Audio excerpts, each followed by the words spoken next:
all of you have your presence in all 14 lokas. For example, in Nagaloka, there is a being with your face and snake body. I am giving you this as an example. In Tapo Loka, there is a rishi with your face and the body of the rishi, tapasvi. I will give you one more example. In all 14 lokas, you have your account, bank account opened. If you are intense in your tapas, in your Tapo Loka account, you have $1 million. If you are very shallow with your demonic attitude and aptitude, your demonic loka, the patala, your personality has practically zero money. You have the freedom to strengthen any of this identity in this 14. You have a freedom to strengthen or weaken. Any of these 14 identities, you can be demon. If you continuously come to powerful conclusions that demonic qualities are the best to succeed in this world, if you come to this conclusion again and again and start acting on this conclusion, be very clear, you are strengthening your demonic identity and you start planning your future in Patala, the Asura Loka. If you come to the conclusion, very dharmic way of living, win-win, will always be the best strategy.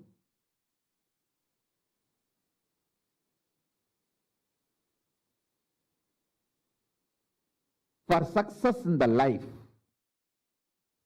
whenever you come to the conclusion, hey, I should also win, he should also win, that is the best strategy to achieve success in the life. And you start executing those strategies, those conclusions, then your personality in Swargaloka gets strengthened, and more your intensity in Swargaloka gets strengthened, and you start manifesting your future time in Swargaloka. And if you feel tyaga, giving up, vairagya, the absolute tyaga is the best strategy for success. Your personality in Tapo Loka, highest zone, your identity in Tapo Loka gets strengthened. That gets empowered. And naturally your future starts manifesting in Tapo Loka. So each of these loka opens up for you based on the powerful conclusions you arrive, based on the actions and activities you do. So understand this truth deeply so you can start manifesting not only the highest zone, Tapo Loka, Satya Loka, all that, you can manifest Kailasa itself. Pure integrity, absolute integrity to Guru and Paramashiva.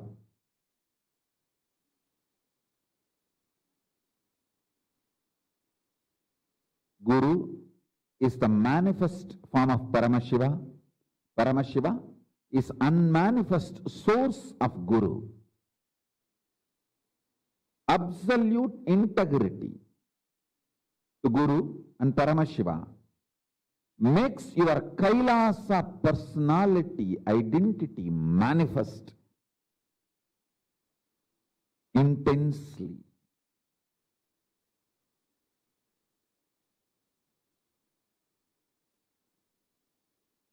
Listen carefully.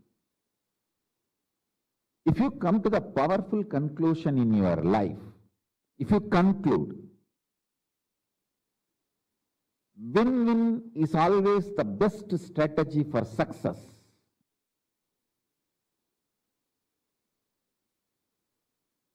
Your Swargaloka identity starts getting stronger and stronger.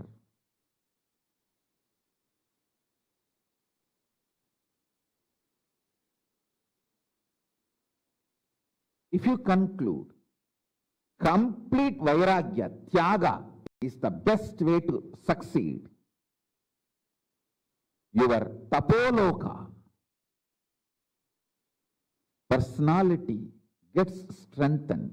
It's like you have already 14 accounts. Every day you deposit your money in some account. Based on the conclusions you come and the actions you perform, that account gets larger and larger.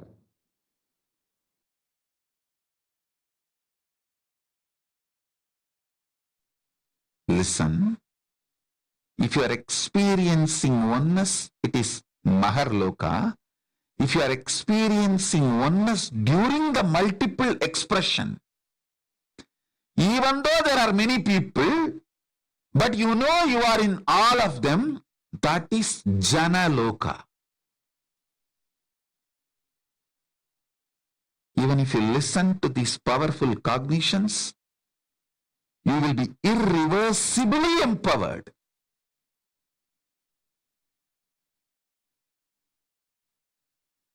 Tapo Loka is that last struggle you go through. Sometimes you know you are Paramashiva, sometimes you just slip off, but again you say, I am Paramashiva. That space is the Tapo Loka. An absolute surrender. Whether I am remembering, I am manifesting Paramashivatva, or I am deluded, I surrender both to Paramashiva. When you take that decision, you are lifted to Brahmaloka. You move to the Brahmaloka. The deep surrender lifts you to Brahmaloka. So understand.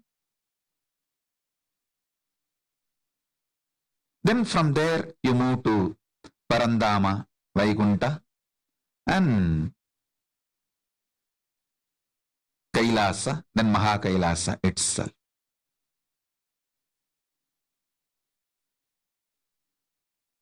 I can project this, a simple kind of a drawing to give you a rough idea about how the lokas are placed.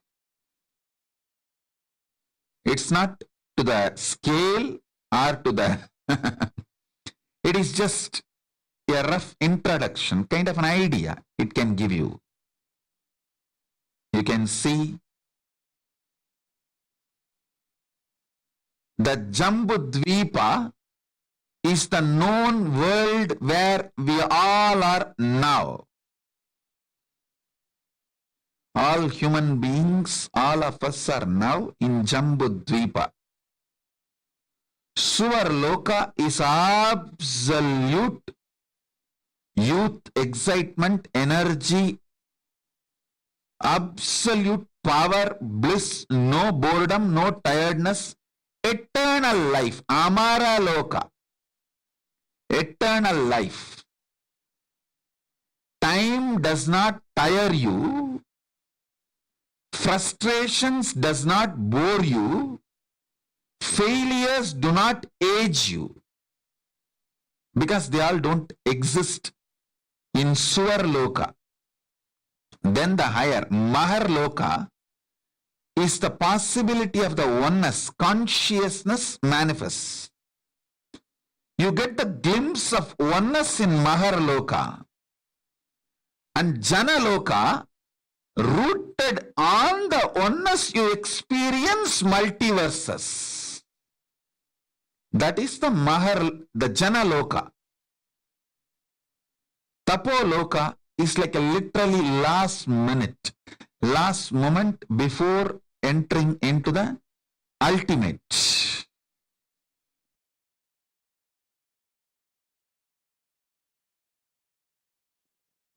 Anything which excites you, inspires you, empowers you is a positive currency. Anything which drains you, puts you in blind spot, deludes you is negative currency. Violence is negative currency.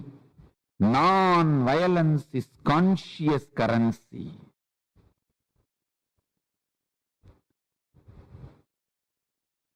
I tell you,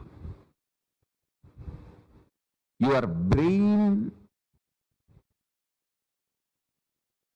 is built by consciousness. Don't think brain builds consciousness. No. Consciousness builds your brain. Your whole body can be structured and built by consciousness.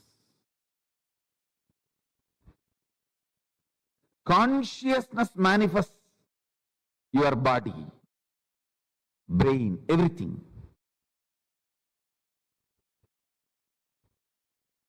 This conscious currencies will help you to live in any zone you reach. For example, a person non-violent and non-stealing can live as long as you want in Tapo Loka, higher zone, where the peaceful beings exist.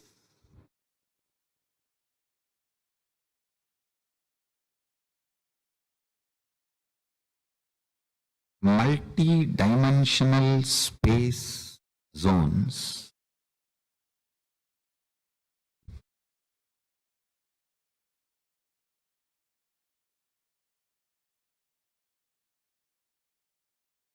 by understanding its existence, by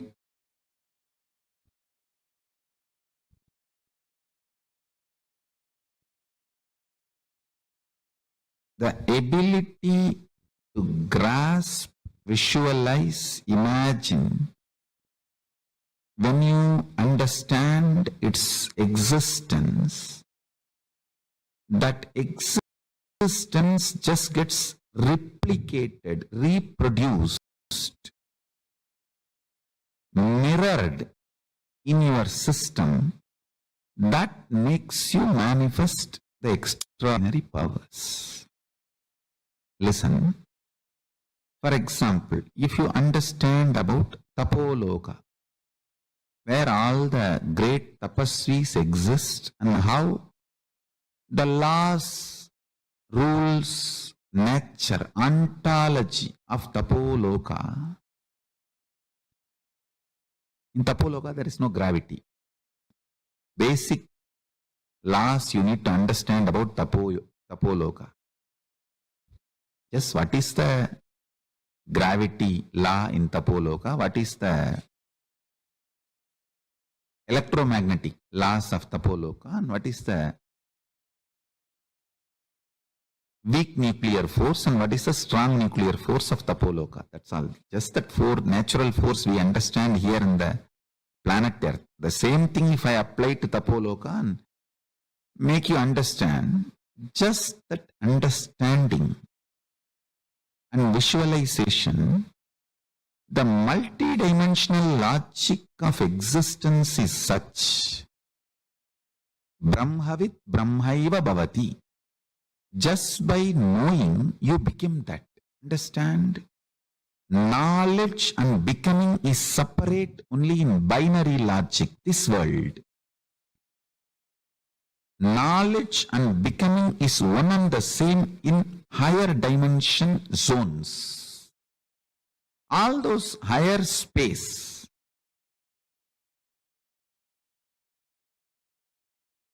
higher zones, if you understand the functionality of the higher zones, Tapo Loka, Tapo Loka's law of gravity, why there is no gravity and how you can also be without influenced by gravity. What is the electromagnetic force of Tapo Loka? See, for example, in the planet Earth, here, your electromagnetic force is lust and fear. If you are terrorized or if you become extremely lusty, your electromagnetic force goes to its peak. In Tapo Loka, another one thing is that all of them are very sweet and highly intimate because there is no jealousy and nobody can own anything or nobody can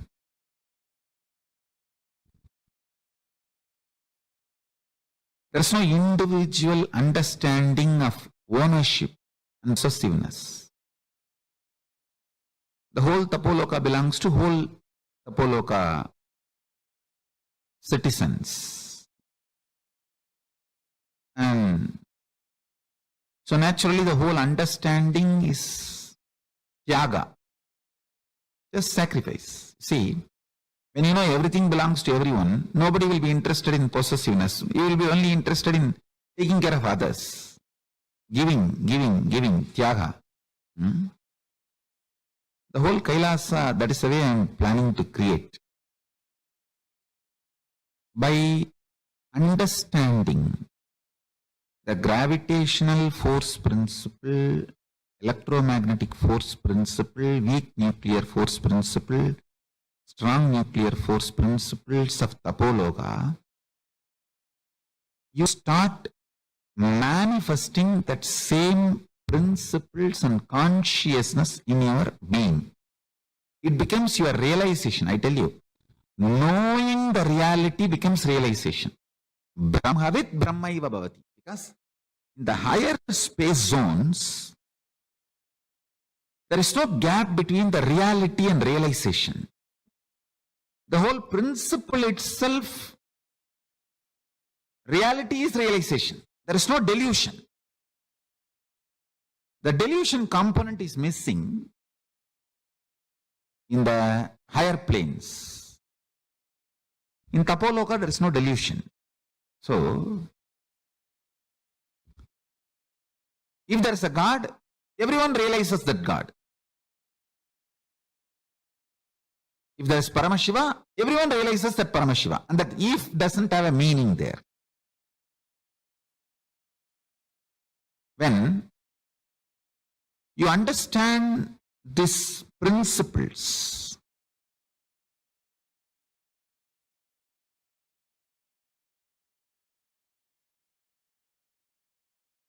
with in this planet Earth, understanding does not become you becoming that. Because you have so many SDHD, self-doubt, self-hatred, self-denial and all these problems. Even if 2-3 times Paramashiva proves he exists, you will say all the 2-3 times is coincidence. I think I need more convincing proof. All that is planet Earth binary logic. But in the higher space zones, reality is realization. If you are looking inside what you feel as I, that is Dwadashanta, where Paramashiva is sitting, residing. So look inside the Chidambara, where Paramashiva is residing. For you to look inside, you need a deep love for yourself. Because if you have love for yourself only, you will not have guilt, pain, DHD, beating yourself. All that you will not be doing, you will be able to penetrate deeply into Chidambara. If you penetrate the Chidambara also, you will manifest the same powers. If you penetrate the Mahakasha, see, Chidakasha is the space inside your consciousness. Mahakasha is the space outside. Any one, if you penetrate, you will understand the gravitational force, electromagnetic force, weak nuclear force, strong nuclear force, principles of Sri Kailasa or Tapo Loka, any higher zones. Initially, usually you will understand only Tapo Loka. Directly you will not be able to reach Kailasa. That is too big, too much. But even if you understand Tapo Loka, you will start manifesting powers with that clarity and that trust, that strength. You can go easily to Kailasa, Sri Kailasa. Anyhow, when you understand the fundamental principles exist in Tapo Loka, the higher space zones, that understanding, that realization is like you bringing dollars and euros into Indian currency. When you come with the dollars and euro, conversion rate is such that you have large quantity of Indian money, so you can, that's why people feel you are very rich when you are coming back from US or UK, Europe or UK, and they think that US or UK all over in the road, dollars and euros are lying down. You just have to take it and pack it in gunny bag and bring it to India.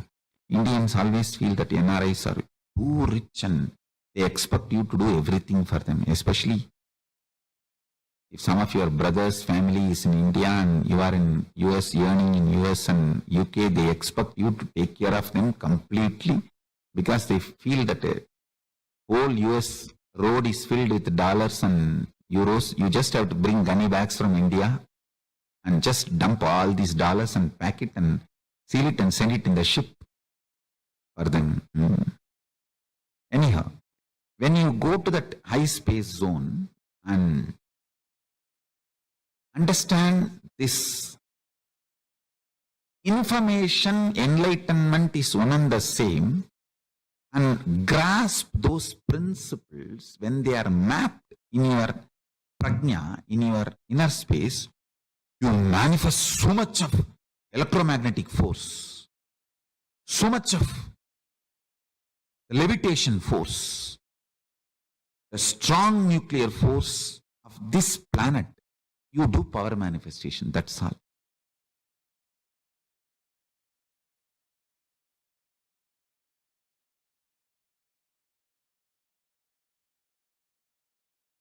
Ishvara manifests in Jiva if the delusion about the Jagat is removed.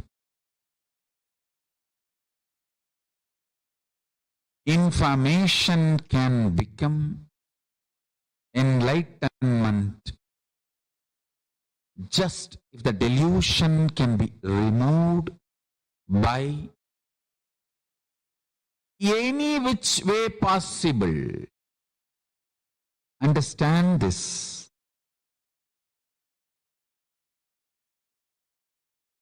The delusion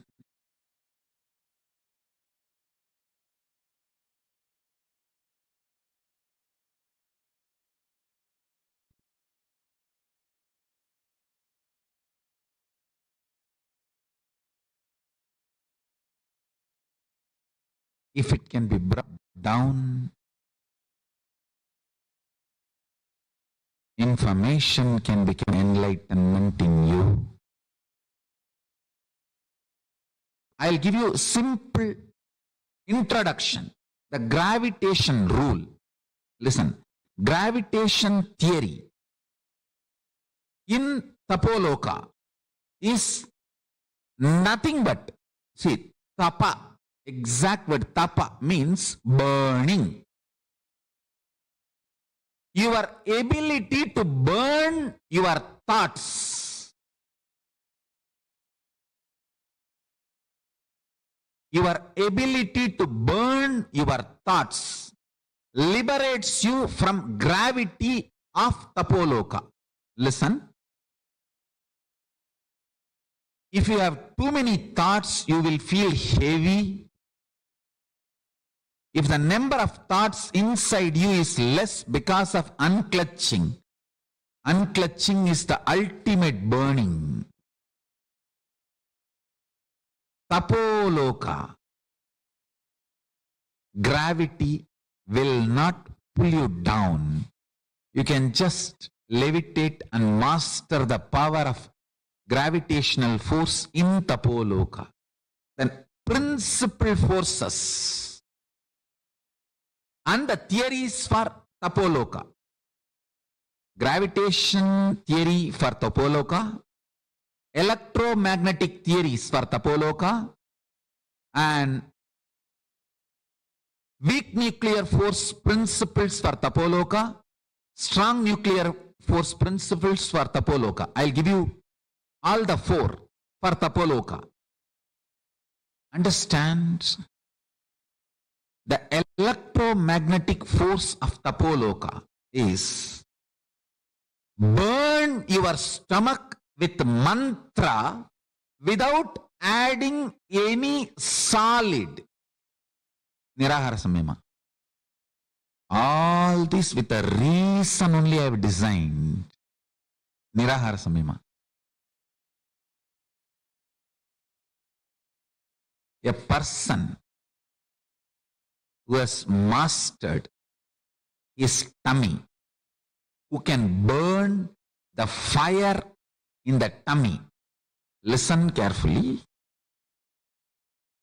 The fire in the stomach should be burning, kindled intensely just by mantra without adding any solid food. And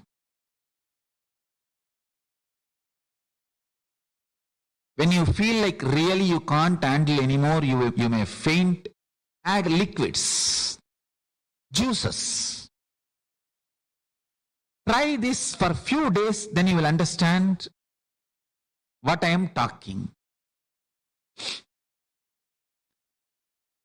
Listen. The electromagnetic force in Tapo Loka is kindled in you by not having the habit of solid food eating. I tell you, whoever prepares their body, their system, without having solid food regularly as a lifestyle, they are ready, their body is qualified to be in Tapo Loka.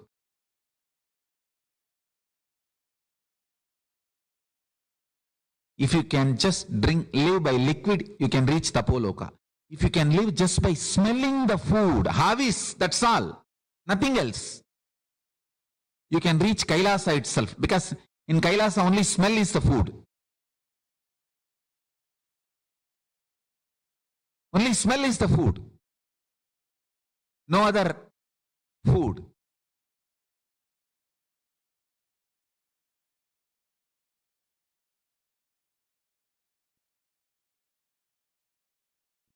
The third force, weak nuclear force. Listen. Listen to this very carefully. When you chant the Mahavagya, or when you unclutch, the intense conscious decision, will, persistence you manifest is the weak nuclear force of Tapo Loka. Your will, persistence is the weak nuclear force of Tapo Loka. And anyone who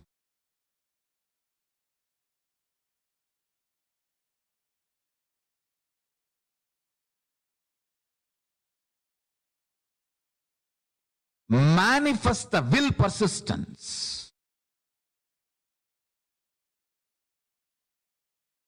unclutches, or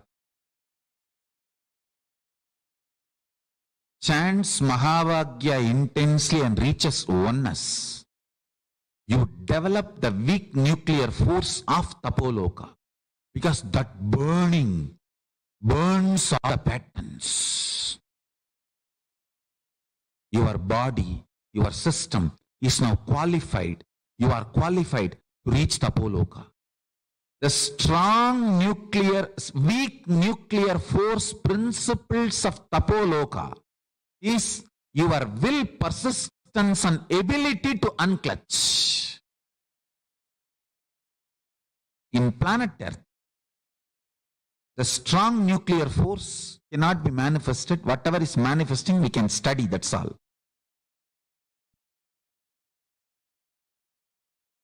The strong nuclear force principles of Tapo Loka. In Tapo Loka, what is strong nuclear force and what is the principle? The absolute eternal bliss. Nithyananda. Your ability to generate Nithyananda in you is the principle of strong nuclear force in Tapo Loka. Listen, just like Newton's law of universal gravitation, I'm giving you the law. See, listen, Newton's law of universal gravitation is usually stated that every particle attracts every other particle in the universe with a force which is directly proportional to the product of their masses and inversely proportional to the square of the distance between their centers. Now I am giving you the law of gravitation for Tapo Loka. Law of gravitation in Tapo Loka is every pattern attracts the same frequency vibrational patterns in the universe with a force directly proportional to the number of times it is repeated, encouraged, supported consciously, and inversely proportional to the bio-memory of what you decide as your core existence.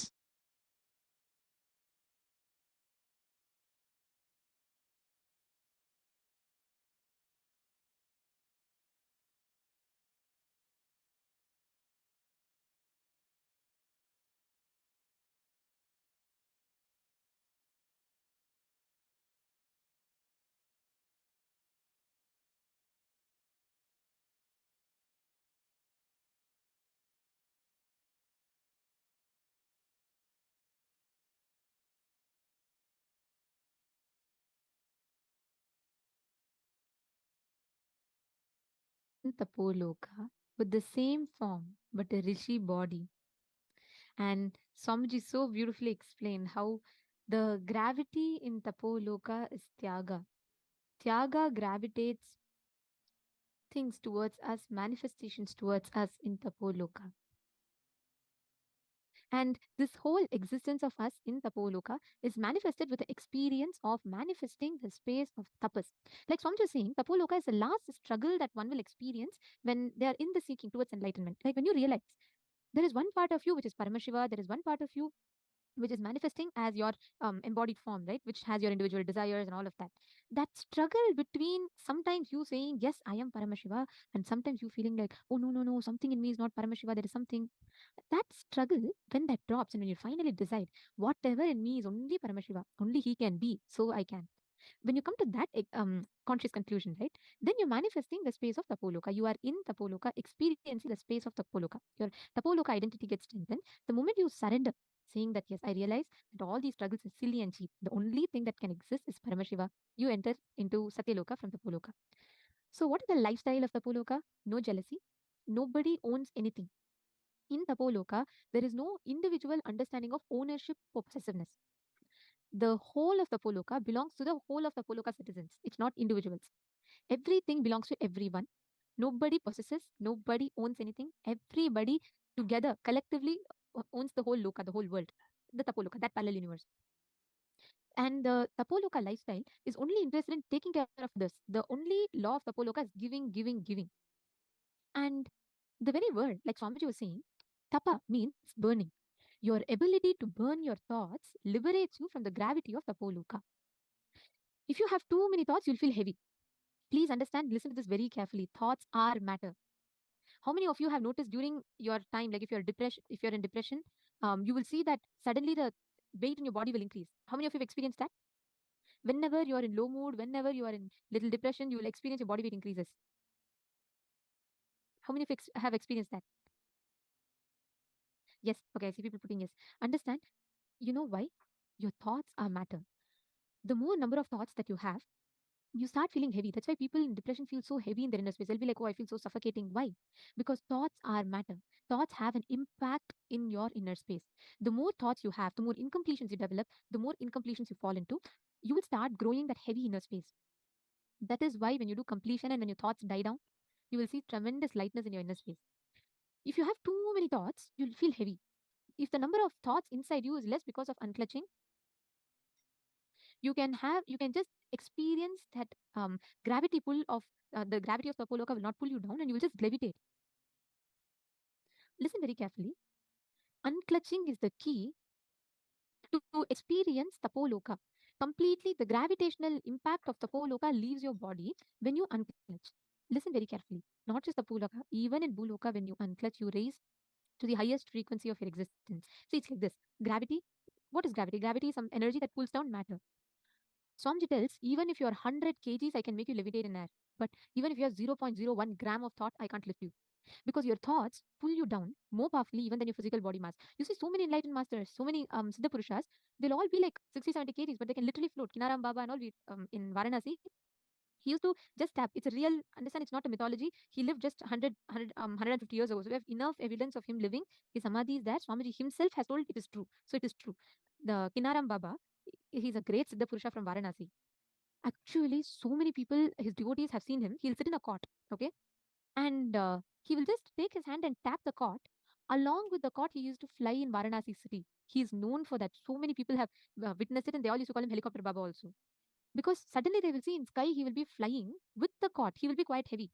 And he'll be like flying in the sky with the cot. Understand, these are all not jokes. This is a real science. The physical weight does not matter. The only thing that matters is not having thoughts. If that being is completely unclutched from within, even any number of weight your body is, you will never be pulled down. That is the speciality. That is why unclutching helps. See, when you unclutch, what happens is the whole inner space raises to the highest frequency. And you will simply be experiencing that space, that power of oneness in your inner space. So it's a very, very beautiful experience just to unclutch. Can I request every one of you here to sit now, unclutch in your inner space, and raise yourself to Tapo Loka? Experience that highest frequency. Right now, you can do that. All of you sit straight, close your eyes. Relax from the thoughts which are raising in you. Don't entertain, don't create a thought, don't sustain a thought, don't destroy a thought. Just unclutch. Unclutch completely.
Slowly relax.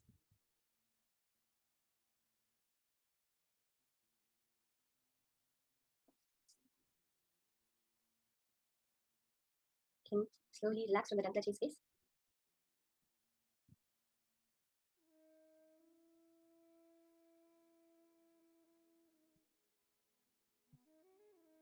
We are now going to be entering into the power manifestation session. It is the space of unclutching which manifests powers. Every day we experience it. In our deep sleep, we go to our deep sleep, we experience that space of thoughtlessness. We have no thoughts, we have no identity, we just are. Now, what we want to do is to manifest that space with our conscious will, knowing I exist and being in the deep sleep. That's it. Every being in this world, no matter what their suffering may be, no matter what they may be going through, has that deep sleep. We never get up at 1 in the night and be like, oh my god, I still have to sleep for 3 more hours. No, we're so happy. Yes, 3 more hours of sleep. In the space of unclutching, samadhi, you can have that space of unclutching, of deep sleep, 24/7, even as you are interacting with the world. The key to it is understanding, is knowing, making it your cognition that it is Swamiji who is running your life. That is the tyaga. Swamiji says, when I tell you to do tyaga, when I tell you to give up something, I'm not telling you to give up anything you have. I'm telling you to give up that which you don't have. All that fantasies, all the fears, all the reactions, that's all is tyaga. Tyaga is just deciding to be in the space of the present moment without constantly trying to grab something from the past or the future. That's all. Now, in today's power manifestation, we're going to be doing the power of body sculpting and body scanning. Let us start with the pramanas for this power of body scanning. The Shastra Pramana for the power of body scanning is from the Vijnana Bhairava Tantra, Sutra 54, Dharana 31. Swadehe jagato vapi sukshma sukshmatarani cha tattvani yani nilayam dhyatvante vyajyate para. Bhagavan Paramashiva says, cognize deeply that from the subtle to the subtlest constitutive principles of your whole body or of the whole universe. Understand? Either your body or the whole universe, because the Pindanda, the body, is present in the Brahmanda and the Brahmanda is present in the Pindanda. Simultaneously consist of the essential reality. They are being absorbed in their source cause, Paramashiva. By the experience of such restful awareness, this is the space of unclutching, where you're completely aware, completely alert, but in the space of pure restfulness, not being affected by anything. We see a very beautiful Apta Pramana for this power of body sculpting. So beautifully, we see Mahavatar Babaji, who was born in the sacred city of Chidambaram. He was born in a Brahmin family named Nagarajan, was his name, and he was once kidnapped during a festival and taken to Kolkata. There, a wealthy man purchased and left him free, and he took his spiritual journey there and started sannyas. He learned the Hindu scriptures, he wanted a guru, and from there he went to Sri Lanka, met Bhoganatha, and became his disciple. He learned everything he could from Bogar, went to Agastya, learned everything from Agastya, where Agastya taught him the science of Kriya Yoga. And then he went to Badrinath, and after 18 months of the strict tapas, as we heard, Tapo Loka, he ceased to age. His body ceased to age. We even see the life much more recently of Tatwale Baba, who is one of the people in the lineage of the Kashi Sarvani Pijam, handed over through Totapuri to Ramakrishna and furthermore to Hamsananda Puri to Swamiji's Gurus, to Swamiji himself.